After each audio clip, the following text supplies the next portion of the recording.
And welcome to the Smokin Tabacco Show on another glorious Wednesday night. I'm Matt Tobacco from SmokinTabacco.com, and I am joined once again by my very good friend, Mr. Jonathan M. Carney, and as well as my girlfriend, Smokin Nicole. And tonight, we want to welcome on our friend Matt Booth from Room 101. Matt, welcome to the show. What's up, man? Hi, everyone. Welcome to Smokin Tobacco. I'd like to welcome all of you fine people in our viewership. John Carney, my special guests, Matt, Smokin Nicole. And we talk about smoking and some tobacco type stuff. Things. Maybe a little bit about let's see, what else can we talk about? Art? Maybe we should have just let him introduce the show, but I feel like it might have run into being like an hour and 10-minute long just introduction. I can provide any services that you require with your fine display of mediaship.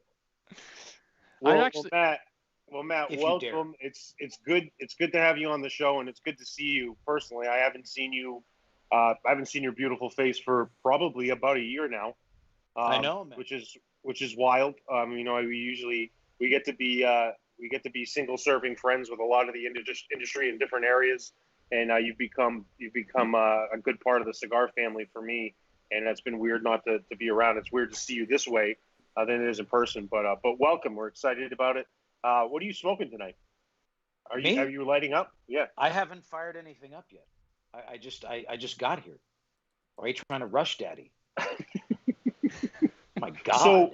So my question. I know, John. Don't be rude. Can you? Better question. Should I get my pants off too? Like, what? I mean, how are we doing this? Just pull the pants off. Pull your pants off, John. Make yourself at home. Come on. Yeah, just get comfortable, Matt. Maybe I'm not wearing pants. I am just at the bust level here, so it's very stoic. Mm-hmm. So what is your routine? Okay, since you are just getting home, what is your routine? And in your part of town, it's part of the country, it's probably around 4:00. What is your routine when you get home? I know you've got a family and things like that, but do you have a routine at this time of the day when you come home? Does it involve cigars, or is it mostly family?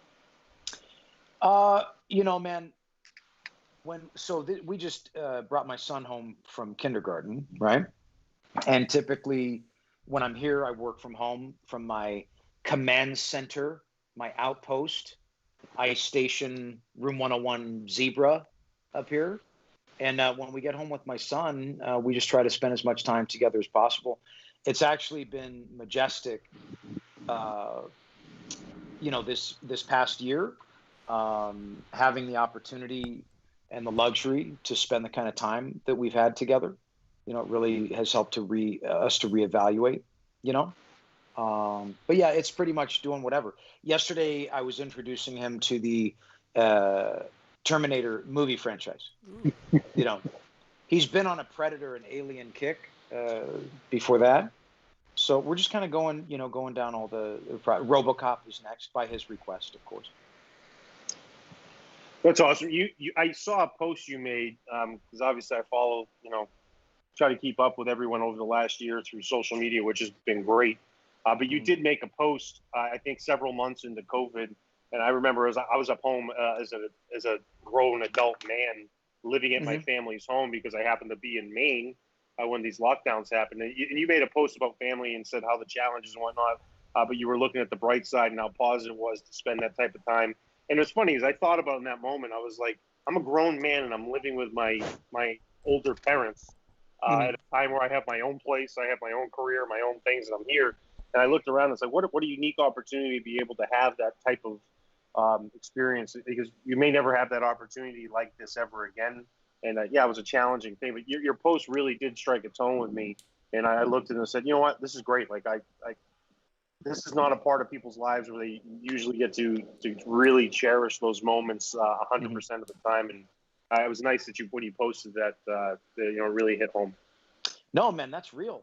My family and I, the amount of time we spent together last year is more time than we've had together in the history of us being a family. It's the most time that I've ever spent with my son consecutively, and not only was I grateful for all of that and continue to be, but some of the other byproducts of that time was, okay, so things are not going as we are accustomed to, right? And we have to find new and enchanting ways to pilot our businesses, because we're not just going to lay down and take it. So, it was also a time of adaptation to what was going on in terms of how we were going to run our businesses. So, all in all, I had a great 2020, by the way. I'd just like to put that out there. Yeah. I agree with you. Well, I'm smoking tonight. This is something I just grabbed from my humidor. I didn't have any Room 101 in there, but I'm smoking something kind of unique, blast from the past. I'm smoking a dissident for some reason. I'm smoking I'm smoking a dissident soapbox, and Nice. I think it's that 1118 size that they had that was similar like the Camacho 1118. So I grabbed that one today. I thought that was something a little off the wall, and I knew you had. We had some relationships with them. So yeah, I'm smoking a dissident. Man, that's cool. Yeah. Blast from the past. It's interesting, man. At one point in time, we were like the youngest guys in the business, and then you blink your eyes, and it's like there are many, junior to you now. Shocking. I remember very vividly when I started with LFD and got promoted. I was in my mid to late 20s when I got promoted to the VP role, and one of the discussions was with Guido and Inez. They said, you're going to be one of the youngest sales executives in the premium cigar industry. And I was like, okay. Fast forward 10 years later, I'm like, what the hell happened? Still in a good age range, not concerned, but it does fly by quite fast, and all those interesting things. So it's definitely been, definitely a time to sit back and reflect. Nicole, what are you smoking? So I am smoking something from the Connoisseur Club, Smokin's new monthly subscription, and it is cigar number 2. So I'm supposed. Do you like it? I do. I mean, I'm only a little bit in right now, but it's pretty good so far. Well, as long as you like it, I would like to say that is a Room 101 cigar. If you don't care for it, I would like to say it is another brand, not Room 101. Well, I would apply that metric to all cigars you smoke. Okay, fair. I do have a Room 101 10th anniversary, though, for afterward. Oh, so that's delightful. Yes. And Matthew Tobacco, bring it full circle. I think you lit up a Room 101. I did. I am smoking the Farce, which I love this cigar. That shit's a banger, dog. Look at that. Put it in your mouth again. Let us see you. Just put it in your mouth. Look at it. Look at it. Look at it. Carney, look. Look at it. Ooh. Ooh. This is a great cigar. It really is. I remember I first had this a little over a year ago, and I was like, wow. And it was actually, I was new to Room 101. It was a newer brand for me, and I was like, And I had some friends that were into the brand, and I came across it, and I tried it, and I was like, whoa, this is really good. I had also tried the 10th anniversary, which I liked, and then obviously this year I have an 11th anniversary with me as well. I haven't been able to find the fabled Death Bucket cigar from Room 101, and maybe you can tell me a little bit about that later, but I've smoked a majority of your core stuff, and the general consensus is that it's very good. I enjoy it. It's thank you. It's Room 101 because it's a good cigar and I like it. So as I learned only moments ago. So do you see how that works? I learned very quickly. If you haven't noticed. Hey, clearly, it's very snappy, young man you are. But yeah, I was excited when you said you'd come on the show because I like Room 101 a lot. I don't get to smoke it as much as I'd like to, but it's good. I like it, especially the Farce. That's probably my favorite out of the whole collection so far.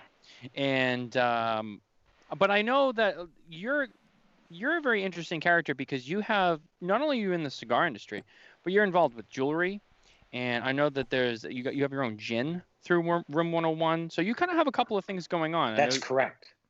So you have a couple of things going on. You're a very art kind of guy. I know you're really into a lot of artistry and stuff like that. So you're definitely one of those guys who's very creative. I can tell.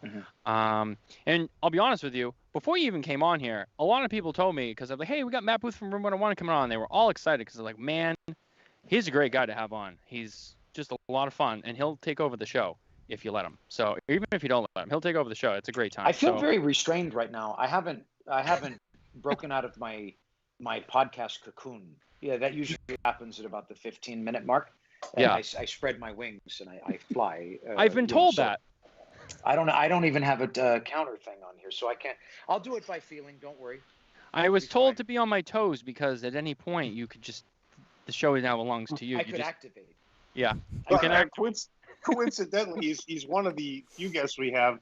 I tend to sometimes dominate the show because of the relationships with some of the people. Like last week, Kurt Kendall was on, and obviously my relation with Kurt and I pretty much talked and hung out for an hour and a half. I think was that a flex? Yeah, it was. Tobacco Nights, was he flexing? Look at you. Look at you. Oh, look at that stunner arm. Was I flexing when I was like this? Stretching my back out. It's a little tweaked. John does the flex a lot, though. He likes to show off those huge arms. So I will start off with a fun quick little story before we get to some questions of Matt and get him out of his cocoon. But you were talking about creativity and whatnot. I won't say exactly what it is, but I think Matt knows where we're going with this. When I first met Matt was probably about 10 years ago in New Hampshire. We were at Castro's back room. He was up doing an event, and we spent some time with each other, and we talked off the top of our heads. I thought it was just off the top of our heads, which it was, but it was just kind of joking around about things, and we came up with a brand. Yeah, absolutely. Yeah, not only did the brand come up, but like 6 years later, we were joking around and talking about it. And he's like, he goes, I actually copyrighted this stuff, trademarked it, blah, blah, blah, did this name, did that. And he goes, I actually have this hanging up over my bathroom. He was saying he had part of the brand hanging up on the back of his bathroom with some artwork. And then another company at the time, which will go unnamed, they did something similar. And you had messaged me and said, look, they just knocked off so my idea. Similar. But the thing is like when you have energy like that floating around, people tend to pick up on those frequencies sometimes, and especially in our industry, this like a little sewing circle, is really what it is. So there may be at some point in time something that comes out, which I will let go, and it'll just be my little fun inside story with Matt Booth that will maybe come out sometime in the future involving some things. And now that you have more creative control over everything you're doing with your cigar lines, that could be something that's fun. But yeah, it's certainly creative, certainly a lot of unique things that you've done so far in the industry. And where are you at right now in terms of cigars? For you, what does the current environment look like for your brand? I should have been a fireman. I'll start there. Fantastic benefits package, great hours, get to work out, get a couple rental properties, get the passive income going, maybe even in one of those calendars, Yeah, but I'm a champion of poor life choices, right? So here we all are, obviously. But I will tell you this. Speaking of the fireman's calendar, John Carney, I have already proposed that we are to create the Men of the Cigar Industry calendar. It's going to be they're going to have fold-out pages for some of them, but we're going to make it happen. I personally don't think everyone should be involved in that calendar. Just my opinion. Oh, no, not everyone. I will personally make the selections because I find I think there's some people in the business that are prime candidates for the direction I want to take this project. Would you be shooting the subjects as well? Yeah, I could. Are you a photographer? I feel like I enjoy dabbling. I enjoy the photos. I do. Yeah. I'm not a pro, but like when I work with a photographer, I find myself giving them a lot of direction. Not like a cunt. Like, hey, fucking watch your lighting, Chauncey. Look at his shadow. Look at it now. Oh my God, you're a photographer. It's just because you strap a camera to your neck doesn't make you a photographer. And I think that that's true across many fields, and specifically as it applies to fields that are based in creativity. And then again, there are phenomenally brilliant artists that are photographers, at the same time. And I'm a fan of all of it. the holiday snaps, as it were. So I think we're going to try to dive in here, As it were. and we'll see where the conversation takes us. Because You're again, diving? we're diving. I'm gonna go for it. I'm gonna attempt to get into the nitty gritty. Speaking? I didn't. Oh, I'm sorry. I wasn't keeping track. Did it seem like it? I'm not. I don't know. Saying that in a. I'm not trying to be provocative. I'm just saying, fuck, man, was I done? I don't even know. I don't know either. Okay. You're doing good. Is this nice? I think this is what It felt like a good place for you to stop speaking. I feel like. Thank you. I feel like this is what I was warned about when they were like, "Hey, just when Matt Booth comes on, you never know what you're gonna get. It's like a box of chocolates." We haven't even scratched. We just hit the 15-minute mark too. So. Well, how long is this thing? About an hour and a half. Yeah. Oh, I got plenty of time to fuck You get around. tons of time to. Can I say F? Yes, you can. We're not a censored group here. We're not sensitive. Okay. So you can. So much time to fuck around here. Oh my god. So go ahead. Just say some words. Your words now, please. Oh, okay. I'd like to make Sure. words. Oh yeah. Okay. I'm glad. That I would like to be in receipt of your words, sir. All right. So let's go back a little bit. First things first, to get a little serious, because it does mean a little bit to me. I understand you were in. Oh, we've been very serious, by the way. He's This is the same thing I said to him. I got half a sentence in. I already got cut off. Were you not serious? Were you not being serious? I don't know. Did That's I the same give thing the I said to impression him. at one point that I was not Oh one of the man. most serious motherfuckers you've ever had on this show? I am a very serious person. Matt, that wasn't really Seriously. for you. That was more for John. So don't worry. That wasn't for you. Okay. Yeah, I figured. I didn't want to assume though. I wanted Thank to you. clarify. That was more for John, not for you. I know you're being very serious and very gracious. Thank you for the clarification. You're very welcome. But no, I do understand that. Kind of going way back, you used to be in the service. Yes. Which branch were you in? The Marine Corps. The Marine Corps. And how long were you in the service for? I was in the infantry for 4 years. Wow. Well, I just want to say thank you for your service. I really appreciate it. Support the troops. And thanks, man. Just want to say that I think it's really important to support the troops. And I had read that about you. I've seen, you post a little about, you've posted some old photos and stuff. So I thought that was really cool. I wanted to bring that up. But thanks, bro. Post-military, you've had a lot going on here. You got Room101 Cigars. You have skosh. You have gin, and you make jewelry. Now, tell me a little before we get into the cigars, because we do have, as you said, we have plenty of time. Tell me a little bit about the jewelry. How did you get into that field? What was the inspiration that one day you said, "Yeah, I want to be a jewelry maker. I want to get into this field." So, okay, here's the short and curlies of it. This is the situation. Okay. It's shortly after 2000. Okay. Matt Booth has just gotten out of the Marine Corps and is living in a dank shithole in East Hollywood, using his oven as a heater, and is on a quest to figure out what he's going to do with his life, right? And will not be stopped by anything. Okay. Working multiple jobs and having a lot of my time consumed, I was very eager to pursue a career in music.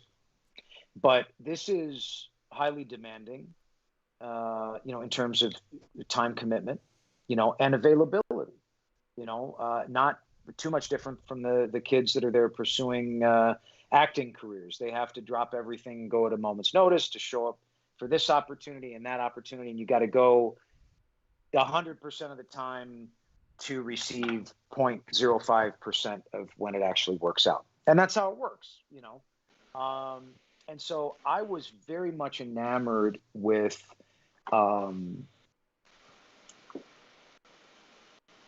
hit Do Not Disturb on my phone, and can you see me? Yeah, you're there. You're there. Yeah, you're good. You did flash really quick, but you're okay. I know, right? I used the Do Not Disturb function, man. How dare they interrupt you? And they still call. That's so rude. You're a Bullshit. busy guy. They should leave you alone. I got to get a burner phone for this shit. I know, right? Well, I was saying, when you're on Do Not Disturb, the only calls that come through are people that you put on that are important. So you probably ignored an actual important phone call there. So as soon as this is over, you might want to check to see if everything, all your things are in order. Fine. So I was very enamored with this very heavy silver style that I was seeing in the city. One of the jobs I had, I worked at the Whiskey. I did sound and light engineering for the shows there for a couple of years. Yeah. And was a general hangabout and the Sunset Strip and all that. And but everybody was wearing this crazy cool style of jewelry. And, you know, through the investigative process, right, I discover some people in that business that are designing and manufacturing, and nestle up under the wing of one of these cats. His name's Guillaume Pajolek. He's a French cat, and was responsible, you know, worked back in the day with some of the old school LA designers like Henry Duarte and all that shit. So he ended up introducing me to the gentleman that at the time owned the factory that I'm now a partner in, our manufacturing studio downtown. And it's actually kind of interesting. Every piece of our silver, whether or not I had assembled it or finished it in one of my various workshops around town, or sometimes even on the back of the toilet in my bathroom, because the tile is easy cleanup, all pieces were cast in our factory from day one. So I have this crazy idea that I can pursue this interest, this passion-based interest, and create some really bitchin' designs that it's a fulfilling process to participate in. And then I could, by chance, peddle these wares and sustain my life so that I could go about pursuing my musical career without the encumbrance of working for the man. You know what I'm saying? Yeah. You wanted to be your own man. I wanted to be my own fucking man. And you know, the interesting thing is that theory was like super fucking cute. And in the young mind, very, you know, it's very admirable. I think, like, if I was looking back to myself, I'd pet myself. This is such a cute idea you have. So basically, we now sit before one another, fiber optically, of course. My life long since consumed completely by my brand, you know. Mm-hmm. You've come a long way. Well, let's not get carried away, but thanks. Now, but the idea really was, you know, I was very fucking enamored by some of these old school European luxury collections. Alfred Dunhill would be at the top of my list. Not Dunhill today. Dunhill in 1950-ish, right? Mm-hmm. The quintessence of luxury lifestyle, the finest appointments for, well, I mean, it's the 50s, so mostly gentlemen, but also probably some gentle ladies. And now it would be more universal, right? In theme, right? So, but Alfred Dunhill was the shit. And I think that, you know, one of the initial inspirations for me really was, okay, how do I meld what I've got going on now, some of this progressive style direction and design direction, some of these alternative kind of character-based designs, and meld it with this formula of the finer things, right? Like a Dunhill. But Dunhill in 2020 from Los Angeles, if that makes sense. Yeah, you got your own twist. Yeah. Yeah. And I've been twisting it up for almost 20 years, brah. Yeah. But, you know, and we expanded with leather goods and all sorts of other fanciful shit. And, you know, there was always a goal to include premium tobacco and craft spirit. Which you've Having done. no concept as to how I would ever do any of that. Never having any real inroads in any industry I've ever tread into, right? Including the jewelry business. And just kind of fighting my way in every step of the way. So there you go. So, woo! Yeah, I know, right? Yeah, that was. It was a celebration. Yay! So, I like your headset, bro. It looks good on you. This? It's like Belichick, man. It's fucking mannish. See, he knows. Yeah, Belichick is the king. That's right. Sports. You know what? I don't know shit about sports, but I know Belichick. That's right. We have That's a God. sports Like segment, Belichick. just so you know, at the end of the show. Well, I would like to talk about my thoughts and feelings about Belichick on your sports segment. Absolutely. Done. Absolutely. I can't wait for that. Also, Sports are my life. Matt, I don't know if you know this. John has his own segment on the show that I think you're going to find very fascinating. Don't tell him about it yet. Don't tell him? He All doesn't know. Yeah. He doesn't know. So we're gonna surprise you with it because I Yeah. feel like And the it's- reaction in real time will be better from you than if we tell you now. And You know, we it'd be a haven't- great show for you, Carney, is like how many positions you could contort your body in to receive fellatio. I think that would be a good show for anyone. Maybe not for the viewers, but for the actual host, it would be a fantastic show. John, It you would want be theatrical, man. to talk to Princess about that? It'd be really tastefully done. It'd be very tastefully done. Yeah, I mean, bro, you'd bleach, no bush. I mean, you trim up, you'd be fine. Well, coincidentally, the segment of the show actually has to do with personal hygiene. So we haven't done one for quite a while, and we made a point of making sure that Look we at were him. He's going to so have one intrigued. today with you on because it would create some good conversation. This will be delightful. Look, he's itching to know what this is, but No, don't tell him. wanna Don't know. tell him.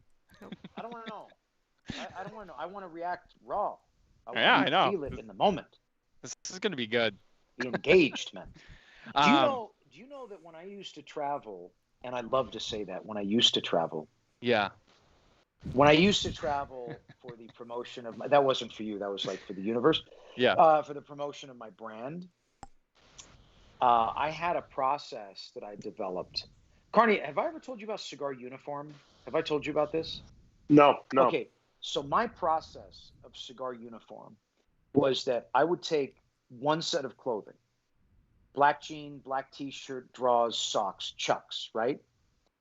I would wear that on a plane and land where I was going, right? I would have one change of clothes that would stay in my bag until it was time to deploy that. And I would wear the same shit all week to cigar shops because no matter how badly I super saturated my clothing with my own elixirs, you could smell nothing over the volume of the cigar stank, right? So it was as if I was a recliner chair in a cigar lounge, just rank as fuck. And I tell people too, I wasn't shy about it. I was like, I haven't changed clothes in 4 days. And I was like, you're going to fucking smell me because I'm here right now for you. So you sniff it up, Buttercup. They don't, sometimes people enjoy me. Sometimes they don't exactly know how to take me and, whatever, everything in between. But yeah, cigar uniform. So I think that could be part of your hygiene thing. No? It's also it's not really about the hygiene side. You'll get to see it. You're going to really enjoy it. You're going to find it very intriguing. You'll have every guest has a lot of input on it, and they're fascinated. So it's interesting. We even had Nick Perdomo. Nick Perdomo was fully engaged in the segment. No shit. So yeah, if he was that level of engagement, your level of engagement is going to be He was out. more into that segment than when we did sports. He was like, all right, are we done with sports? And he's a sports guy. And he was like, are we done with the sports? And we went into the segment that shall not be named. I almost said it. And he was more into that than I think anything else. I think he was more excited to talk about that than he was about tobacco. I think one of the most underrated things in the premium cigar world, though, Matt, is what you just said: the cigar uniform. Anyone I see that changes clothes day after day, where it's a completely new outfit, first of all, I notice it. I'm like, that person's changing every single day. Yeah. Now, why? one that I noticed, why? The one I noticed, which I have a lot of respect for, is slight alterations. So I'll travel with 2 jackets, 2 shirts, and then I change up one of the shirts, one of the jackets. So therefore you have 4 days, and then you have the attire that you change into to fly back to where you're going. Very fitting. Now, when you travel around as a salesperson on the road with one of your salespeople, or you're with one of your salespeople, they certainly notice that you didn't change your clothes for 4 days. Trust me. Mm-hmm. Oh, I tell them. I'm very vocal about it. I'm proud of it. At least you're honest about it. It's proprietary. Huh? At least you're honest about it. You don't hide anything.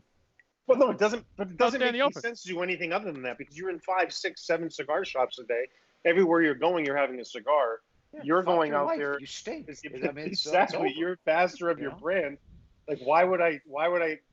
When you go home, you have to wash 5 different pairs of clothes to do the same thing the next week. Just wear Matt. the same thing every day. Matt, so someone in the comments, and this is what we got. Yes. Yes. Yeah. I'm sorry. You said Oh. comments.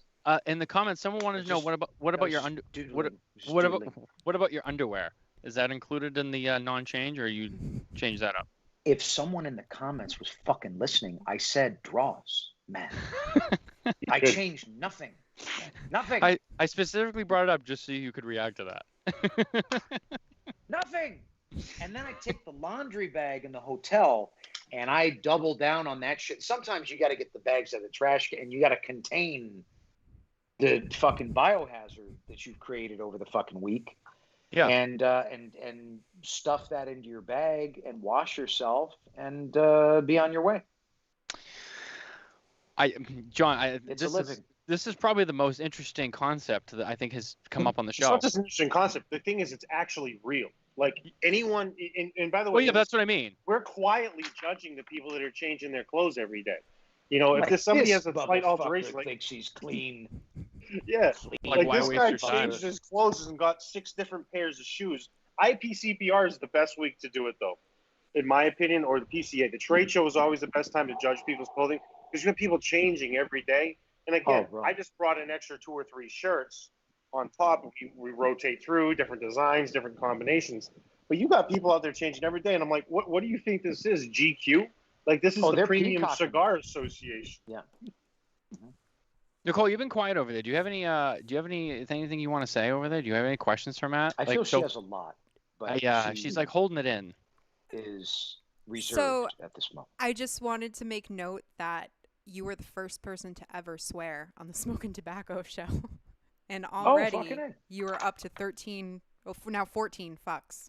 I'm keeping track, just so we have a record. None of us sweared before. No, I've never sworn. Nope.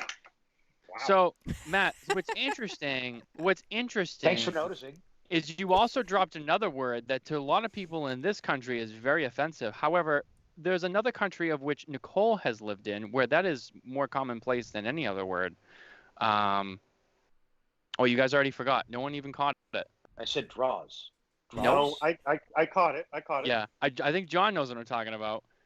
Maybe he said he wasn't being. He said the C word. He said he wasn't trying to be, the C word about it. And he was, I did say con. But he used it in the fashion that the English would use it in. Correct. He didn't use it as an expletive. He used it as a demonstrative term to explain that he wasn't being something. So he used it in the proper English. The problem with that word is it doesn't get used in proper English here, right, Matt?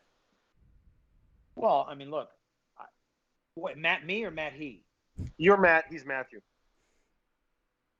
Oh, he's Matthew. Mm-hmm. I thought you said he was Matt Tobacco. He is Matthew. I do use that Matthew name. Tobacco? Matty back? I'm contractually obligated to refer to as Matthew. Okay. My mother will like that, but okay. My mom calls me Matthew. See, I'm not surprised. That's usually a mother's thing. They usually use the whole proper, name. Man. Yeah. So, which respect. one of your parents are you the most alike, or did you get the worst parts or the best parts of both? Man, I think that all of my parents think I'm fucking nuts, man. I don't really think that I got much. I think, okay, so my dad, biological dad, is into like family tree nonsense. And I've actually talked to your friend of mine, Kurt Kendall, about, oh my God, hold on. I got to make a note while I'm thinking of it. Holy shit. I forget everything. It's too much bandwidth. So he has a cigar called the Hustler, right? Mm-hmm. Which I love that word, love that name, etc. I still got to hit him up to do a collab with him on that because, so my dad explains to me, and I have the photograph. I have the cabinet card that was taken somewhere, I believe in San Francisco in the, like mid to late 1800s of my great-great-grandfather. Okay. Now, I had this photo enhanced, and the guy that did it actually told, and this is when I was a younger Matt Booth, so I was in my like early 20s. And this guy looks like me with a mustache, like almost exactly. Like we look almost eerily exactly the same. And this guy did all sorts of shit to make a living. At one point, he was a postmaster in Montana. And my dad explained to me that, you know, at the time, postmaster was compensated with postage. This was his money. You paid him to take your shit to whoever it had to get to, right? And so what he did is, as he would travel with this mail by train, he also had hens, right? That's not code. He actually had hens, right? And so when he'd start out his morning, he'd gather all the fucking eggs because there's no refrigeration. And he was on the train every day. And so he'd slang his eggs and get paid for the postage. And I was like, fuck, that sounds like something I'd do. So I think it jumped over that gene, right? Jumped a couple people and then got me. Except now I'm the, you know, maniacal postmaster of 1845 in 2020. So that was an actual family member. So you have a picture of an actual family member, and you very much resemble that person. Absolutely. Probably not as much anymore, but when I was in my early 20s, we looked like it could have been. It almost looked like it could have been like some sort of weird, like old Westy photo of me. You know, like Knott's Berry Farmy kind of thing. What was the moment? What was the moment when you saw that picture? Do you remember the moment when you actually saw it? Because people always, I've seen pictures like that before from generations, and people are like, oh, you look like this person. And I've always been like, no. And then you finally see a picture, and you're like, I actually look just like that person. Was it a moment where you remember where you saw it and you're like, yeah, that's me? I don't remember where I was, but I do remember being struck with the understanding that there was some level of connection there with this gentleman, you know. It's just interesting, you know. But yeah, I think my family still thinks I'm crazy. At least now they think they're like, we don't have any inkling of what the fuck he's doing, but it seems to be working. So just like leave him alone. Just let him do whatever that is, and you know. And you're now very close to your family in terms of actually geographical region. So they must be actually significantly impressed that all these crazy things they've watched you do have actually worked out to the point where you can raise your family around them. You know, it's a wild thought, man. I mean, what compelled us to move here was obviously to be closer to them as they were getting older. And it's been a blessing, man. It's like, you know, if you don't, you know, a lot of guys never stop to smell the roses, or however you want to say that. Never stop to look over the shoulder, and you shouldn't dwell in the past, but you should also, you know, stay relevant in terms of, you know, maybe you have made it a little further than you'd like to give yourself credit for because you're so focused ahead. You know, sometimes you forget to look to the side. You know. Absolutely. Are your pants still on, John? They were never on. They were never on? No. Yeah. There's more surprises to come, Matt. Just so you know, there's always plenty of surprises. Oh, I'm enchanted. I can't wait. Nicole, Nicole, I think it's time for your segment. All right. Well, it's going to be quick today because there's not a lot of news. But welcome to Cigar Industry News, brought to you by McAuliffe Cigars. Become an ambassador today. So daily news, TAA donates $50,000 to PCA for state lobbying. It's been a challenging year financially for PCA, and this is great. So they're very thankful for it. Yeah, I mean, 2020 definitely took a toll on PCA. No trade show last year, so you know there's a lot of funding lost. The trade show is a big time for them to raise money. So without that and a lot of unknowns going into this year, you know, that definitely helps keep the PCA going. So I'm actually on the TAA board, so was privy to the discussion behind that, and you know, the real thought process behind it was the PCA is the biggest, you know, it's our lobbyist group in terms of manufacturers and representative of the retailers, by far the largest in our industry, and the most centrally focused on premium tobacco. So yeah, it was a really good, a really good gesture, I think, by the TAA, and they said that the purpose of that money was to go towards state legislation. The TAA is a very different organization. It's not a lobbyist group. They do lobby on behalf of things, but not the same way, not the same financial commitment that the PCA has. And the PCA does have a lot of challenges this year. It's probably looking like the July trade show is up in the air, as are a lot of large group events.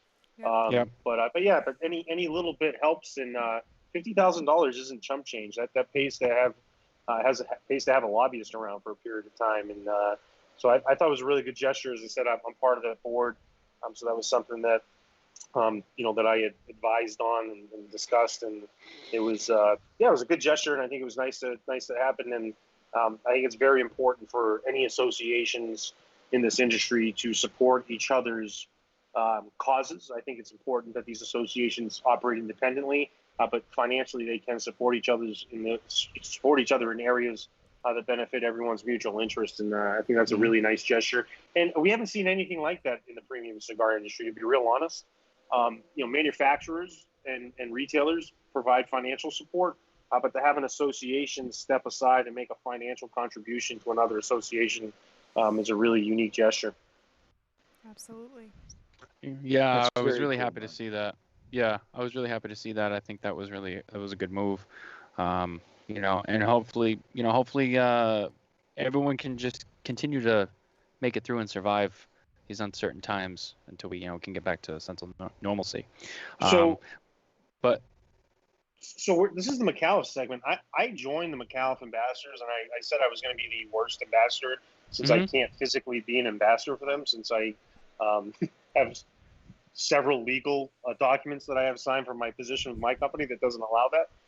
But I did not receive my coin, and I have not received my certificate. shout out Andy Yaffe. So Andy Yaffe or Dan Thompson, if you're listening, or Sam Spencer, I would still like my coin, and I would still like my certificate. And I will shine that proudly for anyone that walks into my household. Yeah, don't make us send Matt Booth after you, because we will. Did you? When did you do it? Yes, I make my own coins. 3 weeks exactly. So hey, just give me a picture. I'll make you a dope silver one. Yeah, I know. Yeah, done. I'm gonna just get my send that own to you. coin. There we go. It does take like 5 to 6 counterfeited weeks. this for me. I know this. Yeah. So 5 to 6 weeks. Yeah. I mean, what's the turnaround at Room 101 right now? Hit me with that artwork, dog. By the way, the artwork is coming. The artwork is coming. Let's make it a thing where we propose that we're going to beat them, and that's like, oh shit, there's like an overnight package at your crib tomorrow with the coin. Like, fuck Matt Booth. He's not going to beat us to John Carney. You know, the artwork's going over tomorrow, and we'll see who wins on this one. Attention, McAuliffe, you have been challenged by Room 101 to deliver a coin faster. It's not a challenge. It's not a challenge. I'm just making a coin for my friend. Oh, okay. There's no challenge. There we go. Oh, okay. There we go. If they want to overnight my man his coin, then maybe my work here is done. I don't know. So Matt, a question for you here as we end the news segment. So about a little over a year ago, I would say, you secured a distribution agreement, an independent distribution agreement. Was that a year ago, or was that longer now? A little over a year. How in your opinion, and what have you seen in terms of your journey throughout the cigar world was, Room 101 Jewelry, your brand, and then you were with Camacho, and then Davidoff with Camacho. At that point in time, it's a separate brand within that, which you and I have had some really good discussion of that. And I think there was a lot of keen business things on your level that you did there, which was great. But where you're at now, what do you feel about the freedom that you have with your brand? Is that enlightening? Do you enjoy that freedom more than maybe some of the successes you had at that period of time, simply because of the way that allows you to be as a person, or would you like to have a combination of both? That's a very good question, man. I guess the short answer is yes. However, it's a very interesting time to be active in our business, right? Like, this is my 12th year in market, 13th year working in this industry from a factory level. And I know, like we discussed earlier, junior to many, but also now senior to many at the same time, you know, I don't recall a period of time when the landscape was this hostile in our business, you know. And as a small brand owner, trying to pilot our business, you know, there's always, sometimes it feels like you take 2 steps forward and you take 1 step back, but that's the nature of business, I guess, when you're in business for yourself, right? So, but also a very, very exciting time because whilst, you know what's fucked up is I think that it's actually whilst, but I find that to be ridiculous, and I refuse that pronunciation, and I will say whilst, because I think it sounds fancy. So whilst, oh my God, what the fuck was I talking about? I got so wrapped up in that explanation. Did Maddie smoke a lot? What the fuck was I was saying? Are you frozen? You were I'm gonna be talking. Go ahead, John. No, I know what you're talking about. You were talking about where you're at with your business now is in a business, oh, in sweet fucking business Jesus. environment Okay, seems so, to be hostile. Yeah. Okay, so the interesting thing is, I find that the landscape of our industry is changing dramatically and very quickly, right? Almost underneath our feet as we step upon it, right? And I think the victors are going to be the most nimble and agile performers on the stage of commerce in our industry. And it just so happens that those are, and also have the fucking wherewithal to make the right decisions at the right time. And a lot of it is simply being led by your belly radar, you know, and driven by creativity. You know, it's not just long gone is the point, I think, in our industry where you leverage creativity solely to dress a product, right? Obviously, that's critical. I mean, if you want to make something that's realistically cool and authentic, but at the same time, you have to leverage your creativity as to how you know, up until a little while ago, is how you navigate the terrain regarding compliance, you know, and it's also how do we chart new pathways to market? How do we get to that end user consumer and continue to remain responsible to the pull through of our products at retail, right? And, you know, not to throw my entire dick on the table, but we've been doing a great job here. I would just like to say that. I would agree with you, Matt. It's interesting to watch this. So, you know, I'm not tooting my own horn. He looks very judgy right now. He's like fucking judging me. Look at his smug look on his face. I couldn't agree with you more, Matt. Was it the Belichick thing? No, I'm receiving your words right now. You're receiving my words. I'm receiving your words. I'm just taking it in. I'm telling you, man. Okay, so and Carndog, just hold on a second. So no, you're good. When I started in this whole smorgasbord of fucking wonderment, it was 2009, my first trade show, right? Right. Now, mind you, let's talk about timeline for a second. If you really want to think about this. Cigar Dojo, Half Wheel, William Cooper, CRA, all of those were there for their first trade show too, including me. So timeline-wise, I was stepping into this business when the alt or boutique or this niche market within our market was developing, right? It wasn't starting from zero at the point that I entered, but it was still in the salad days, I'd say, of its development as to where it was going to go. And new media, right, steps on the scene for the first time, right? Your show technically is an evolution from that, right? It is. And just like my brand, you know, a gentleman named Peter Hassel Johnson paved the way and created and generated an interest and demand in an alternatively stylized product, right? Mm-hmm. And so therefore, Room101 could obtain some level of relevance in our business because this was something that a pre-existing demand had already been created, right?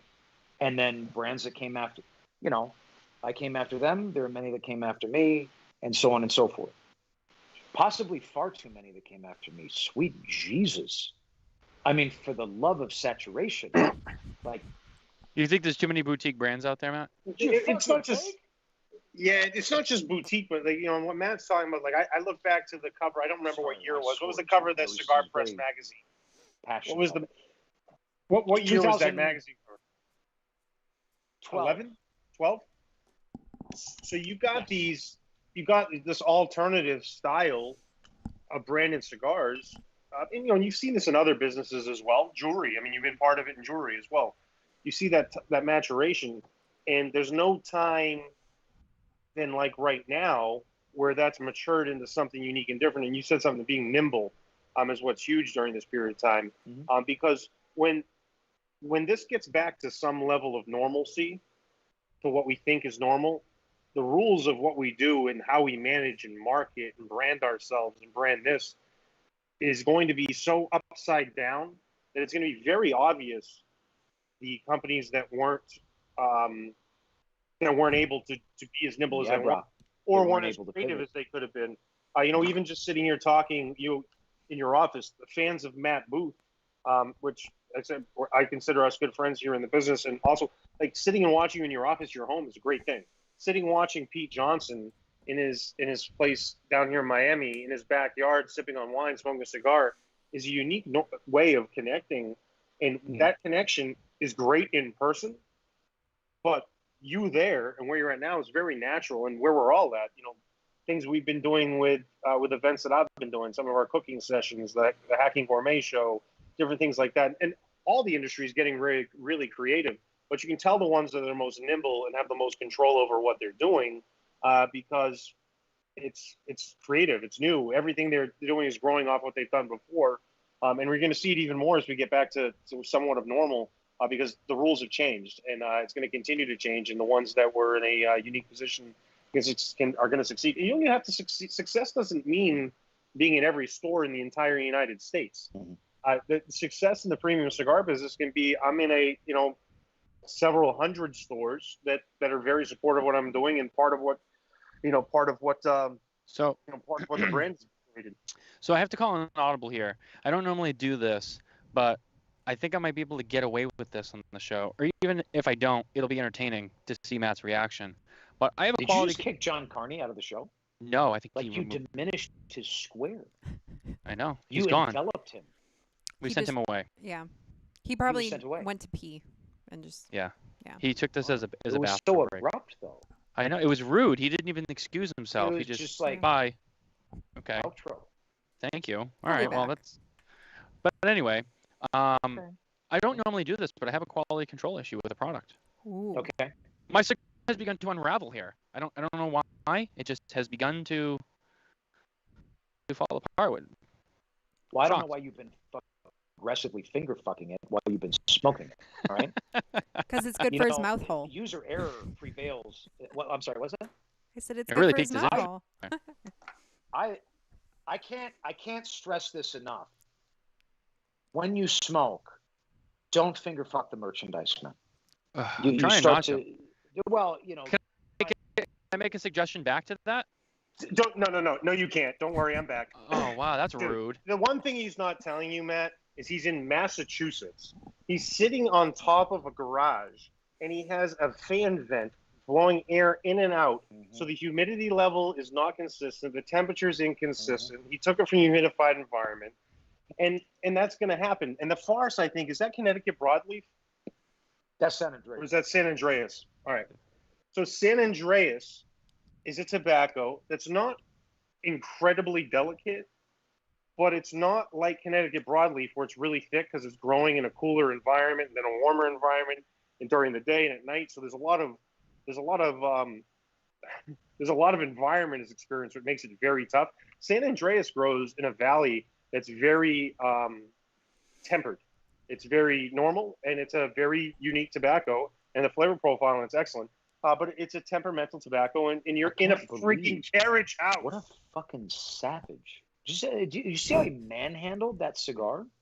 Its delicate and taut exterior, ill-kept in less than desirable conditions, like and then he degrees. Just fucking manhandles it. John, before you get so defensive, okay?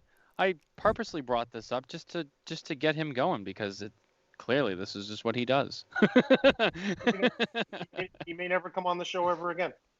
You know what? You know what? When it comes to growing a brand or providing entertainment for a viewership, you have to just throw shit to the wall and see what sticks. Sometimes you make it, sometimes you don't.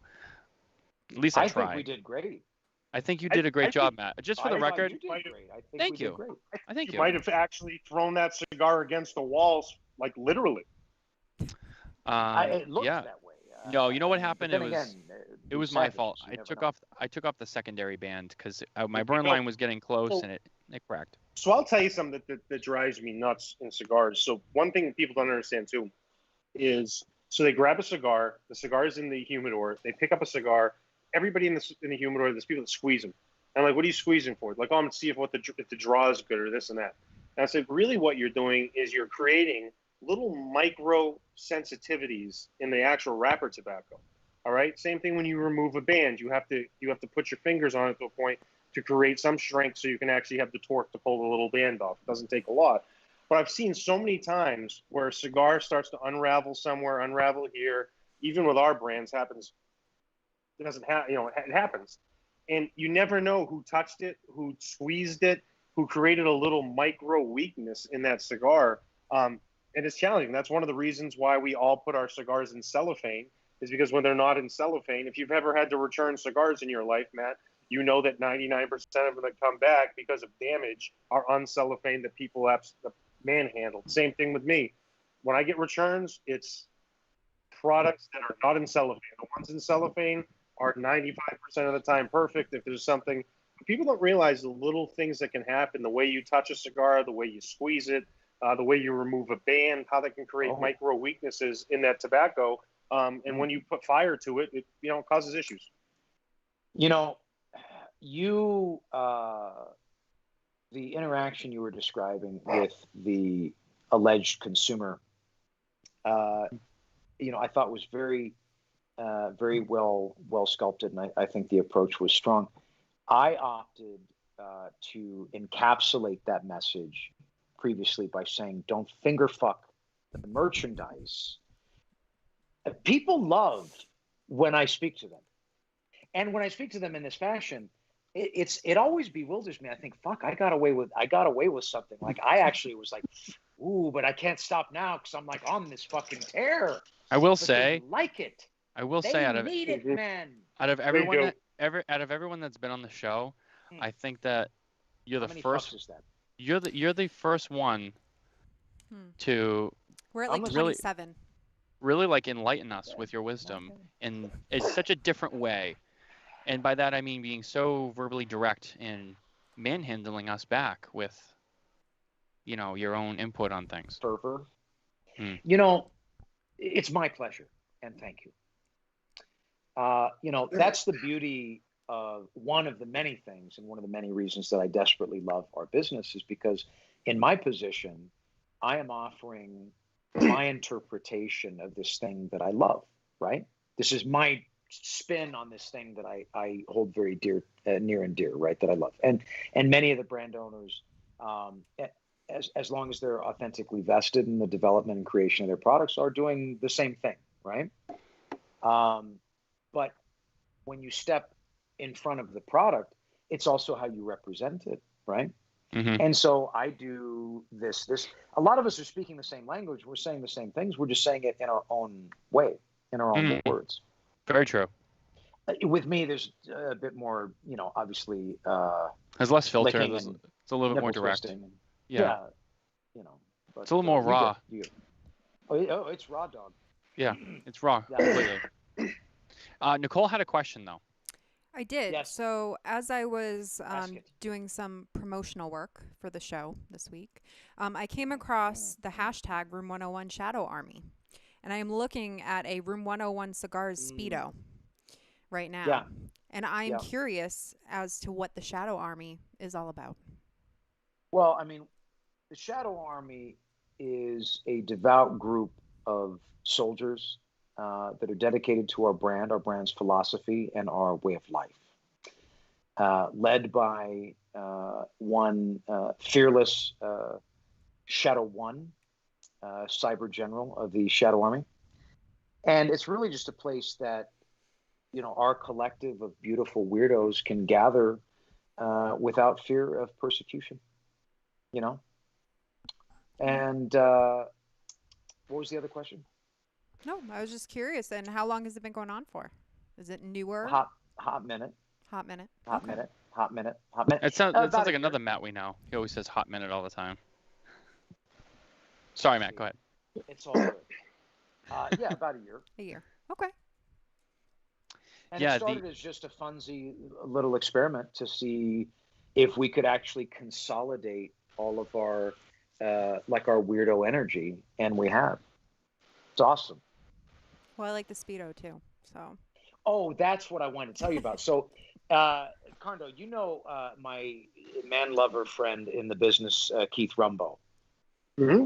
Yeah, I desperately love Keith Rumbo. I mean, the run. Tiffany's phenomenal too, but I mean, I love Keith Rumbo. Obviously, is my man lover in our business, and he owns a store that is very, very much a partner of Room101, and I, in return, support them vehemently. So they have this whole thing where they have to wear collared shirts, and so they asked if I would have some collared shirts, you know, had some, you know, with the nice little flower logo made.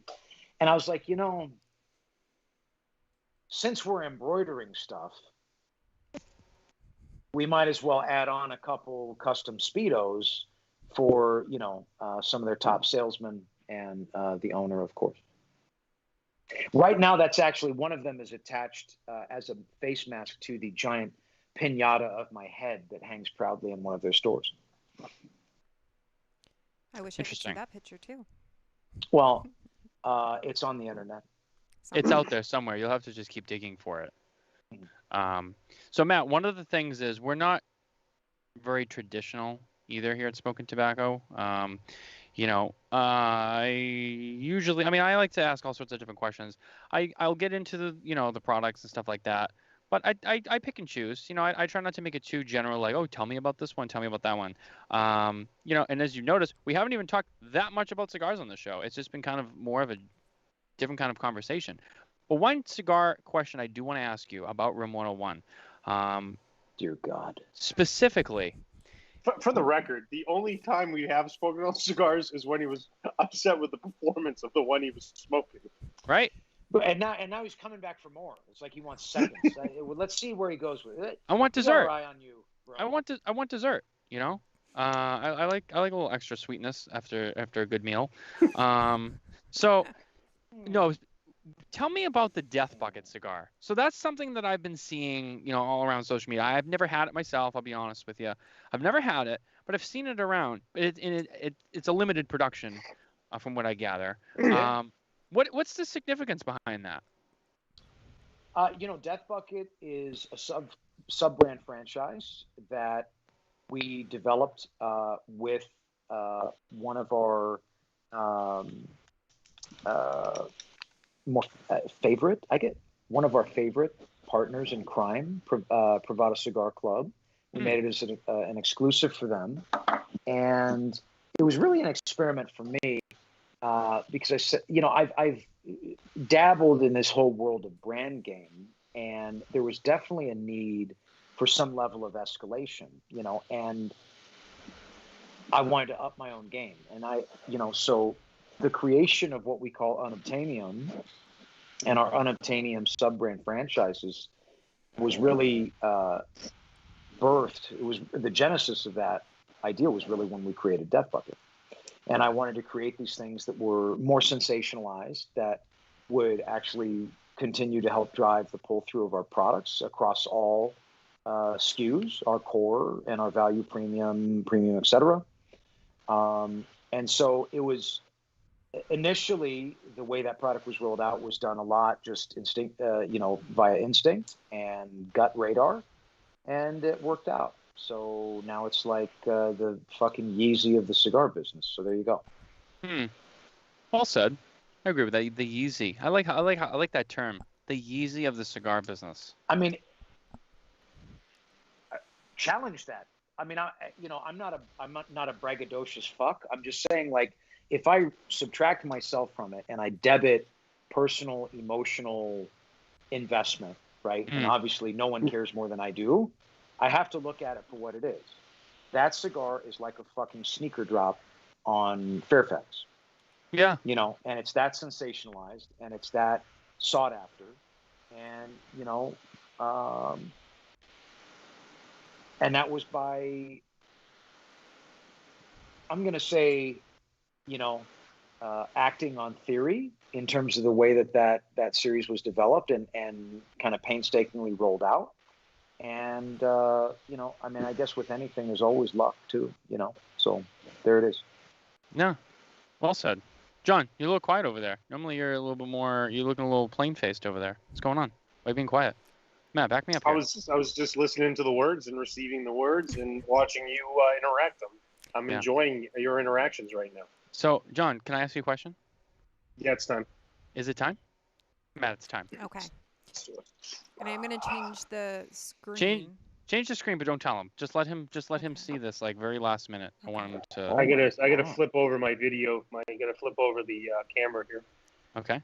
Where are you doing it? You doing it right here? Or are you gonna go travel to? No. We're gonna travel. Okay. He still doesn't know what's going on. He can tell he's worried right now. Like, so I'm gonna ask what to get into. Questions. I'm gonna ask a couple questions first. There's a few questions here. I'm gonna give you some flavor options, okay? And when I give you these flavor options, Matt Booth, you're gonna get to choose this. So you're gonna get to choose between. Oh, that's not one of the options. Pine tar, cool fresh aloe, eucalyptus Greek yogurt,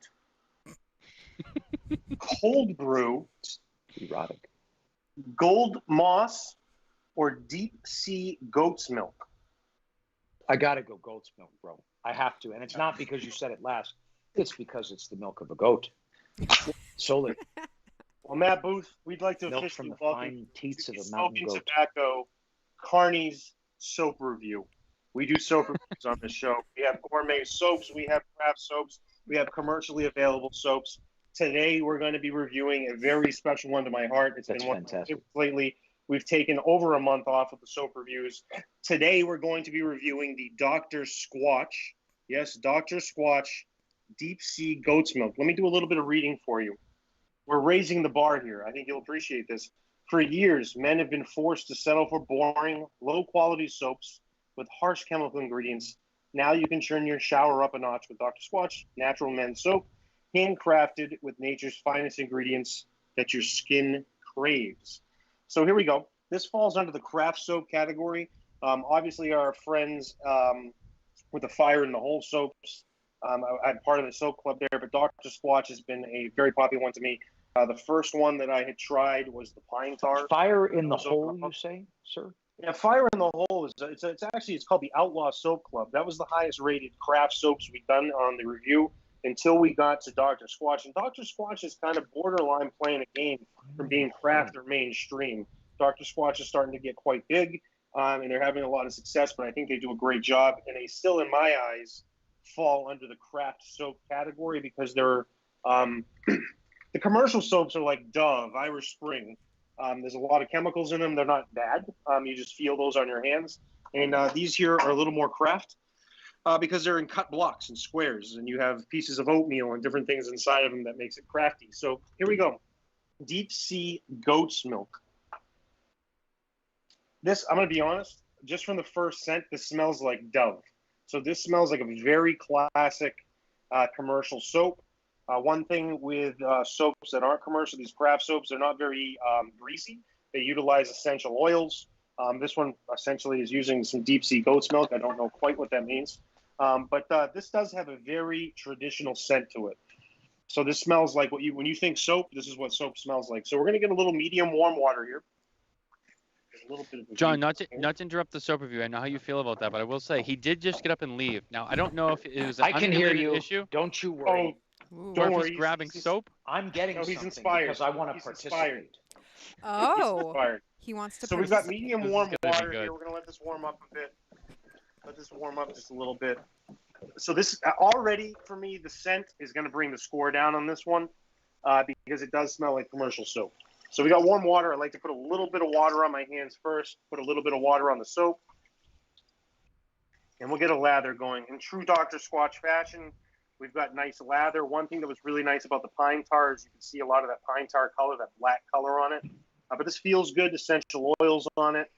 Still a really high quality soap, but I'm going to say it smells like Dove. I can't get it out of my mind. You see, there's good lather here, not over the top. It does feel nice on the hands. It's not super greasy. Got some good. You should take your shirt off and kind of lather up your chest and see how that looks. What the visual is on that. Would you mind doing that?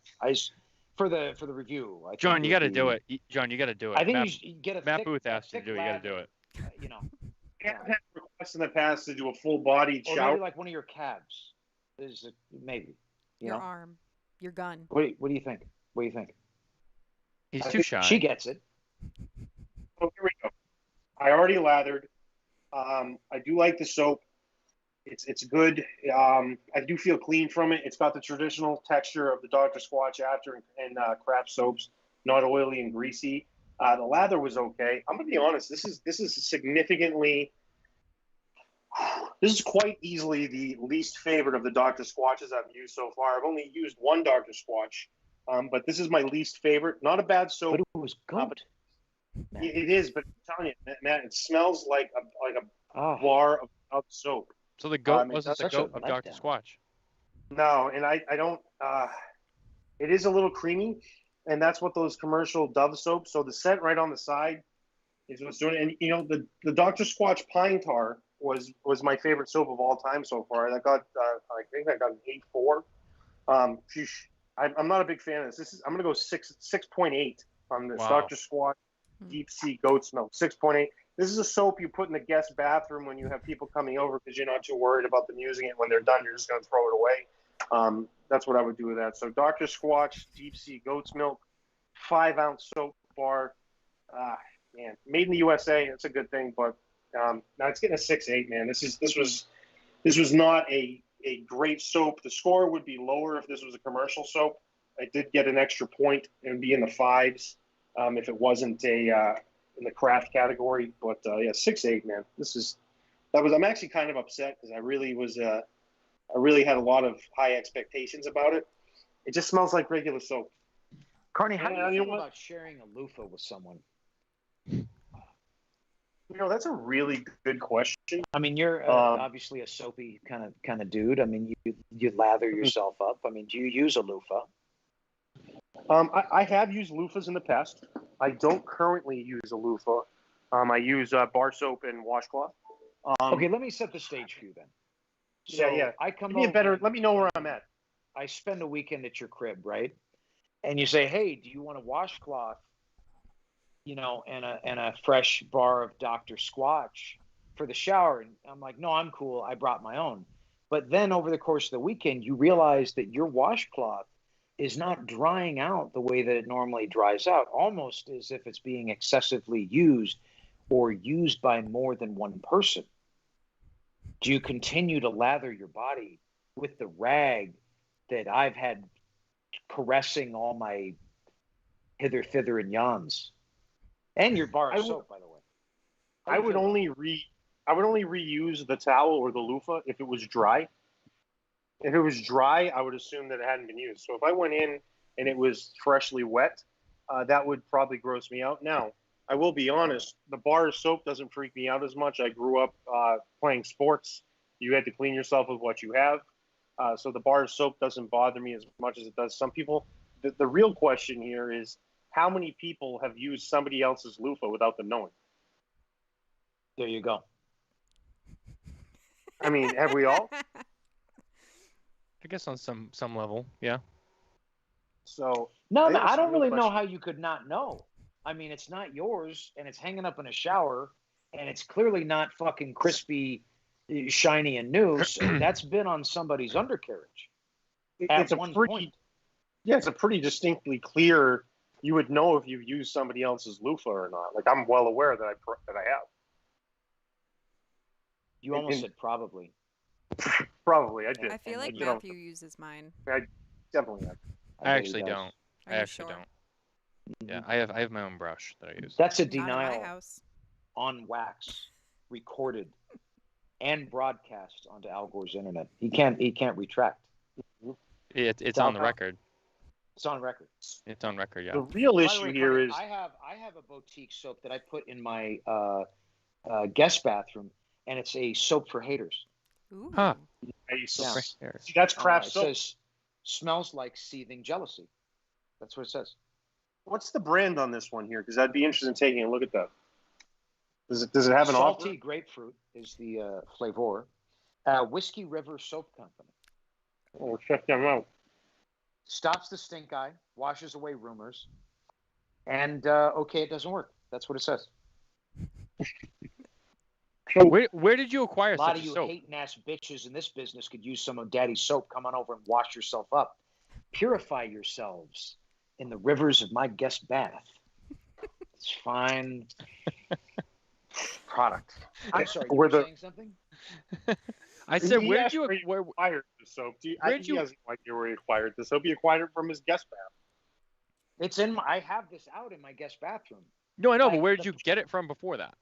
Do you know where you physically got it? Yeah. I got it from a store. Not a soap store.